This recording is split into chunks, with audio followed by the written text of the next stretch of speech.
मैं तो इसलिए कहता हूँ ये ईडी क्या है कि मेरे पास कुछ नहीं मिलेगा तो लोगों के अंदर जो मेरी हवा बनी हुई वो खराब हो जाएगी, और बाकी तो हाँ, बाकी तो मेरे पास आके लेंगे क्या। कांग्रेस के प्रदेश अध्यक्ष गोविंद सिंह डोटासरा कह रहे हैं कि 5-10 आईएएस सीएमओ में बैठकर दलाली का काम कर रहे हैं। उनके नाम बता दीजिए, कौन है वो आईएएस, नाम जनता को पता लगा। जी नहीं गोविंद सिंह डोटासरा एक बात और कह रहे हैं कि जैसे कांग्रेस के 10-20 नेता जो अपने आप को बड़ा मानते हैं, अगर वो खुलकर बोलने लगे तो बीजेपी की पार्टी के जो नेता हैं उनके जो पैंट और पजामे हैं वो भर जाएंगे। वो कौन नेता हैं जो खामोश बैठे हैं, बोल नहीं रहे हैं ईडी की डर से, इनकम टैक्स की डर से? कौन नेता है, उनके नाम बताइए ना, कौन बड़े नेता हैं वो? कांग्रेस के नेता राहुल गांधी और सोनिया गांधी के खिलाफ ईडी की कार्रवाई से अलवर जिले के कांग्रेस के नेता आज एक ही मंच पर हैं। नेता प्रतिपक्ष टीकाराम जूली, विधायक ललित यादव, विधायक कांति प्रसाद मीणा और किशनगढ़ से विधायक भी यहाँ मौजूद है, कांग्रेस के जिला अध्यक्ष जी यहाँ मौजूद है। मैं सबसे पहला सवाल नेता प्रतिपक्ष जी से पूछता हूँ, क्या मामला है, क्यों सारे कांग्रेसी आज आयकर जो भवन है इसके सामने बैठे हैं? पंडित जवाहरलाल नेहरू जिसने अपनी पूरी प्रॉपर्टी देश के नाम कर दी, जेलों के अंदर अपना समय बिताया, देश की आज़ादी की लड़ाई लड़ी। इंदिरा गांधी जी जिन्होंने पंजाब के अंदर आतंकवाद ख़त्म करने के लिए अपने प्राणों की आहुति दे दी, देश के लिए शहीद हो गई। राजीव गांधी जी देश को एकजुट रखने के लिए, देश में विश्व शांति रखने के लिए उनको बम से उड़ा दिया गया। उनकी शहीद की पत्नी सोनिया गांधी जी जिन्होंने प्रधानमंत्री पद तक ठुकरा दिया, लोग तो पंछी नहीं छोड़ते। और राहुल गांधी जी लगातार जिस प्रकार से आम जन की आवाज़ बन के उभरे हैं, एक ऐसे परिवार को आप तंग करने के लिए, एक देश के लिए जिस परिवार ने कुर्बानी दी हो उस पर आप झूठे आरोप लगा के, झूठी चार्जशीट तैयार करा के उनको तंग करना चाहते हो कि हम लोग इनके खिलाफ नहीं बोलें। आज ईडी जिस प्रकार की कार्रवाई कर रही है पूरे देश के अंदर, कितने लोगों का चालान पेश किया है? 2-3% इनकी चालान की दर है। अभी क्वेश्चन लगा लोकसभा में कि ईडी ने कितनी कार्रवाई की है नेताओं के ऊपर, तो टोटल विपक्षी नेताओं पे कार्रवाई की है और उसमें से 193 पे कार्रवाई की है और 2 पे चालान पेश हुआ है। तो इसका मतलब क्या है? जिस अजीत पवार पे 17,000 करोड़ के घोटाले का आरोप नरेंद्र मोदी जी लगाते हैं, कहते हैं चक्की पीसिंग चक्की पीसिंग चक्की पीसिंग, और वो डिप्टी सीएम बन जाते हैं बीजेपी के। हेमंत विश्व शर्मा को आरोप लगाते हैं बीजेपी वाले, वो बीजेपी के सीएम बन जाते हैं। शुभेंदु अधिकारी टीएमसी के, उन पे आरोप लगाते हैं, वो बीजेपी ज्वाइन कर लेते हैं, सारे आरोप धुल जाते हैं। तो ये क्या तरीका है कि भाई जो आपके खिलाफ है वो सब तो भ्रष्टाचारी, उन पे ईडी कार्रवाई करेगी, और जो बीजेपी ज्वाइन कर लेगा उसके सारे केस माफ़ हो जाएंगे, उसके 100 खून भी माफ़ है। तो क्या चल रहा है देश के अंदर? इन संस्थाओं का जो दुरुपयोग आप कर रहे हो, जिस प्रकार से तानाशाही आप कर रहे हो, पूरा देश देख रहा है। नहीं, जनता के बीच में एक मैसेज है कि बीजेपी जब जब किसी मुद्दे को डाइवर्ट करना चाह रही होती है तब ऐसे काम करती है। ऐसे कौन से मुद्दे हैं जिनको बीजेपी भटकाना चाह रही है? और राहुल गांधी पे जब आरोप लगते हैं तो सारी कांग्रेस बाहर निकल के आ जाती है और जो मूल मुद्दों से कांग्रेस पार्टी भटक जाती है और आ जाती है राहुल गांधी पे, सोनिया गांधी पे। जबकि इस देश में बेरोजगारी, महंगाई, ये बहुत सारे मुद्दे हैं जिन पर कांग्रेस लड़ सकती है और लड़ना चाहिए क्योंकि विपक्ष में है। कांग्रेस का इतिहास है इस देश की आज़ादी की लड़ाई लड़ने का, और राहुल गांधी, सोनिया गांधी हमारे नेता हैं, और उनके खिलाफ मोदी इस प्रकार की नाजायज़ कार्रवाइयाँ करेगा, हम चुप बैठ जाएंगे? ये क्या बात हुई कि मुद्दे और भी हैं? हम तो खुद ही कह रहे हैं मुद्दे और हैं। ये बीजेपी से पूछना चाहता हूँ कि किसान धरने पे बैठा है, युवा आज आत्महत्या कर रहा है, बेरोजगारी चरम पे है, उस पर आप बोलिए ना। आप रोज़ाना कभी वक्त पेर, कभी एनआरसी पेर, कभी सीए पेर, कभी हिंदू पेर, कभी मुस्लिम पर बोलते हैं। मैं तो आपसे पूछना चाहता हूँ, आप ये सवाल बीजेपी से पूछिए कि आज जो देश का मुद्दा है, महंगाई 50 रुपये सिलेंडर पे बढ़ा दिए, उस पर बताए बीजेपी सरकार जन जागरण चलाएंगे वफ़ के खिलाफ। क्या जन जागरण चलाओगे? जन जागरण चलाओ ना कि गर्मियों में पानी कैसे मिलेगा, अलवर के लोग प्यासे घूम रहे हैं, बिजली कैसे मिलेगी गर्मी के अंदर किसान को जो बेचारा मरने लग रहा है, उस पर तो जन जागरण नहीं चलाएंगे। मुस्लिमों को वफ़ की जानकारी देने के लिए जन जागरण चलाएंगे। तुम बहुत जोर के, समय आने पर सब पता चल जाएगा। कांग्रेस के प्रदेश अध्यक्ष गोविंद सिंह डोटासरा कह रहे हैं कि 5-10 आईएएस सीएमओ में बैठकर दलाली का काम कर रहे हैं। उनके नाम बता दीजिए, कौन है वो आईएएस, जनता को पता लगा। जी नहीं बताएंगे, पर मैं एक चीज़ कहना चाहूँगा, डोटासरा जी ने कहा है ना तो 100% सच ही कहा है। उन्होंने पता करके ही कहा है, क्योंकि टीकाराम जूली डोटासरा कोई बात कहते हैं तो पक्के प्रूफ के साथ कहते हैं। जरूरत पड़े तो उस दिन नाम भी बता देंगे हम।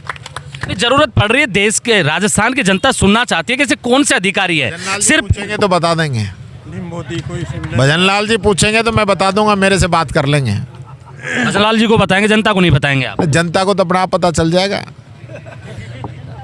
गोविंद सिंह डोटासरा एक बात और कह रहे हैं कि जैसे कांग्रेस के 10-20 नेता जो अपने आप को बड़ा मानते हैं, अगर वो खुलकर बोलने लगे तो बीजेपी की पार्टी के जो नेता हैं उनके जो पैंट और पजामे हैं वो भर जाएंगे। वो कौन नेता हैं जो खामोश बैठे हैं, बोल नहीं रहे हैं ईडी की डर से, इनकम टैक्स की डर से? कौन नेता है, उनके नाम बताइए ना, कौन बड़े नेता हैं वो? देखिए, काफ़ी ऐसे लोग हैं जो खुल के अभी नहीं बोल पा रहे हैं। कौन है वो? बता देंगे, वो भी समय आने पर बता देंगे, सब पता चल जाएगा। आज ये पूरी कांग्रेस है ना, कांग्रेस का एक एक कार्यकर्ता राहुल गांधी का बब्बर शेर है। ये डरने वाले लोग नहीं है। जेलें छोटी पड़ जाएंगी इनकी, कहाँ की सोच के अंदर है। जेलें छोटी पड़ जाएगी देश के अंदर जिस प्रकार की कार्रवाई करना चाह रहे हैं। पहले पूर्व विधायक बलजीत यादव के घर पे ईडी की रेड पड़ती है, फिर प्रताप सिंह खाचरियावास के घर पे ईडी की रेड पड़ती है। अभी आप कह रहे थे कि अगला नंबर टीकाराम जूली का हो सकता है। लोग चर्चा ये कर रहे हैं, लोग ये चर्चा ये कर रहे हैं कि टीकाराम जूली ने अपने आप को बचा लिया, ये कह के कि अगला नंबर मेरा आ सकता है। तो टीकाराम जूली अपने आप को बचा चुके हैं। भाई, सबसे पहले जूली आम आदमी है, आम कार्यकर्ता है। जूली ने ज़िंदगी में बेईमानी नहीं की है, तो ये जो मर्जी जो लगा ले, साँच को आँच नहीं है।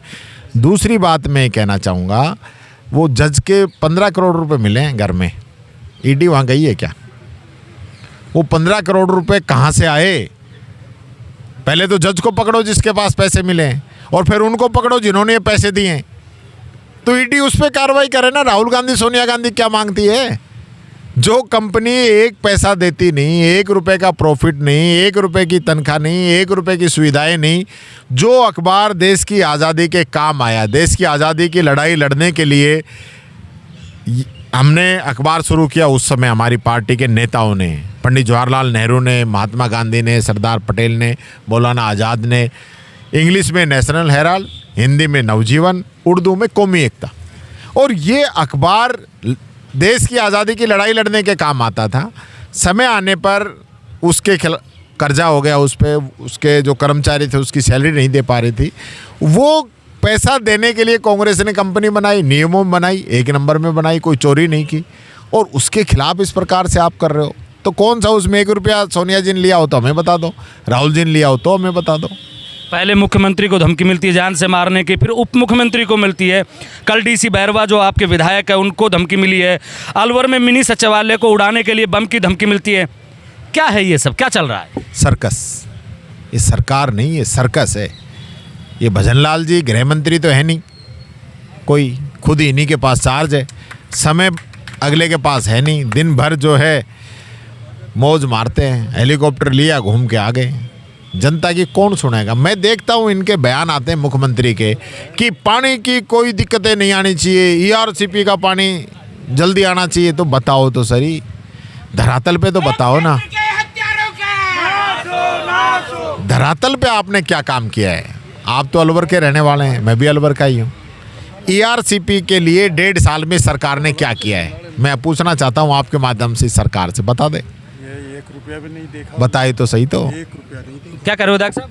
मैं ये कह रहा हूँ कि उनका आया हुआ है 1 रुपया नहीं दिखा। हमने कहाँ आ गया वो 1.5 साल में ईआरसीपी के मामले में? अरे कुछ ही में मैं ला रहा था, कहीं में भी नहीं, सब में खा रहा है वो तो वहीं बैठा बैठा सब ने हजम कर रहा है। लेकिन प्रतिपक्ष जी, मैं ये जानना चाह रहा हूँ कि आपने कहा कि अगला नंबर मेरा है, क्या अपने आप को आपने बचा लिया ईडी की रेड से? क्योंकि आप पहले राजनीति में संकेतित होते हैं। अरे मैं तो इसलिए कहता हूँ ये ईडी क्या है कि मेरे पास कुछ नहीं मिलेगा तो लोगों के अंदर जो मेरी हवा बनी हुई वो खराब हो जाएगी, और बाकी तो हाँ, बाकी तो मेरे पास आके लेंगे क्या। लेकिन वो आईएएस, वो 5-7 आईएएस के नाम तो बता दीजिए, जनता को तो पता लगे। बता देंगे समय आने पर, चिंता मत करो। उन जो ये कर रहे हैं ना, जो फिक्स टास्क लेके आए हैं कि हम ये टेंडर पास कराएंगे इस कंपनी के इस डिपार्टमेंट के अंदर, वो उन कर्मचारियों को पता है, आईएएस को पता है, और हमें भी पता है। जनता को नहीं पता। आप बड़े लोग पता नहीं क्या खेल कर लेते हैं। समय आने पर बता देंगे। देखिए, समय आने पर बता देंगे। कल गोविंद सिंह डोटासरा ने कहा कि 5-10 आईएएस सीएमओ में बैठकर दलाली का काम कर रहे हैं। नेता प्रतिपक्ष कह रहे हैं कि मुख्यमंत्री पूछेंगे तो उनका नाम बताएंगे, जनता को नहीं बताएंगे। बड़े नेता हैं, आपस में क्या सेटलमेंट होगा नहीं पता है, क्योंकि सरकार चाहे बीजेपी की हो या कांग्रेस की। और एक सवाल और है कि आपके कांग्रेस के नेता बीजेपी के नेताओं के साथ में मिलके ज़मीनों का काम कर रहे हैं। आपके अलवर ज़िले के भी कई बड़े नेता हैं। हमारे कौन आ गया? नाम बताने पड़ेंगे क्या? मेरे को नहीं पता कौन कर रहे हैं। अरे जांच करा लो, मैं हाँ, दीपचंद जी बता देंगे। बता दूं यहाँ छोड़ तू आ जा। देखिए, सरकार किसी की भी हो, जनता को इसी तरीके से पिसते रहना है। हालांकि कांग्रेस का राष्ट्रीय मुद्दा है और होना चाहिए विपक्ष के नाते। जब राहुल गांधी और सोनिया गांधी पर ईडी की रेड पड़ रही है तो कांग्रेसी एक साथ है, सारे एकजुट हैं और आज आयकर भवन के सामने धरना प्रदर्शन कर रहे हैं। आप मेरे साथ देख रहे हैं ब्लैक एंड व्हाइट सच। मैं महेंद्र यादव, जय हिंद, जय भारत।